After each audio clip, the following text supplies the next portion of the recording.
ఏంటి బాగుందా? ఎందుకు బాగుంది బిడ్డ, ఇట్లా ఫ్యాషన్ ఇది కొనుక్కోవటానండి.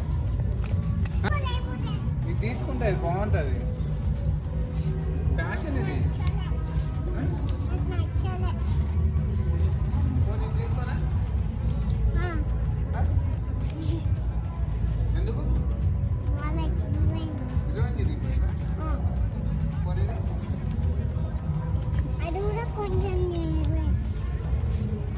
ఇది ఫ్యాషన్ నానా. ఇంకో ఆడ బాగున్నది, దేనికన్నా బాగున్నది. ఇవి ఎందుకు బాగున్నాయి, ఇవి ఎందుకు బాగాలేవు? ఇది లేటెస్ట్ ఫ్యాషన్ ఇది. బాగుంది బెట్ట అది. నాకు ఒకటి కావాలి, తీసుకొని ఏది తీసుకోవాలి.